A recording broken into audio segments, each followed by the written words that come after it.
చూడండి, ఇక్కడ ఐస్ ఉంది. ఇది ఐస్ పక్కన ఫ్యాక్టరీలో తయారయ్యి క్రష్ అయ్యి వస్తుంది.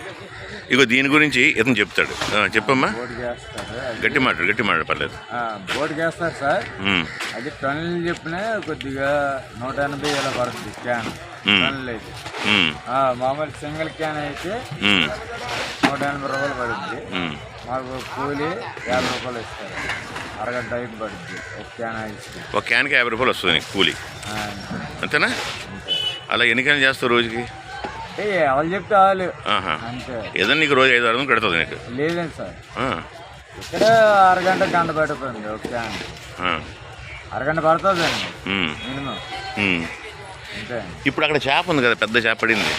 అది ఏం చేప? అది కొమ్ముకోనం. కొమ్ముకోనం, కరెక్టే. కొమ్ముకోనమే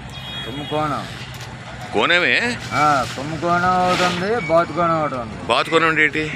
అది పొట్ట ఎక్కువ వస్తుంది, పొడవుగా ఉంటుంది. Okay okay. వైట్లో వస్తుంది. ఇది బ్లాక్ వస్తుంది. ఇప్పుడు ఈ ఫిషింగ్ అనేది ఉన్నాయి కదా, రీలు పడుతున్నాయి కదా, ఎప్పుడు ఇలా పడుతుంది? ఎండాకాలం ఇలా పడతాయా? ఎండాకాలం వెళ్ళరండి. అవునా? 2 నెలలు వెళ్ళాలి. ఆ తర్వాత మళ్ళీ మామూలు పడతాయి 2 నెలల తర్వాత. ఇదే ఫిషింగ్ పడుతుంది. ఇప్పుడు ఫిషింగ్ ఎక్కువ ఉంది కదా. ఇప్పుడు ఫిషింగ్ ఉంది, రేపు నుంచే సెలవు. ఎన్ని రోజులు? ఫైరింగ్ ఉంది కదా, నేవల్ డే ఉంది కదా, 10 రోజులు సెలవు. ఓహో, అందుకేనంటే అంతా నేవది చేస్తున్నారు. ఏ కొనుక్కున్నా వచ్చా ఆయన వస్తున్నారు కదా. ఎవరు వస్తున్నారు? జగన్ వస్తున్నారా? ప్రధానమంత్రి గారు వస్తున్నారు. మోడీ గారు వస్తున్నారు ఏంటి? మోడీ గారు వస్తున్నారు. అందుకే బీచ్ అంతా చాలా ఇదిగా ఉంది. సరే, ఓకే, థ్యాంక్స్.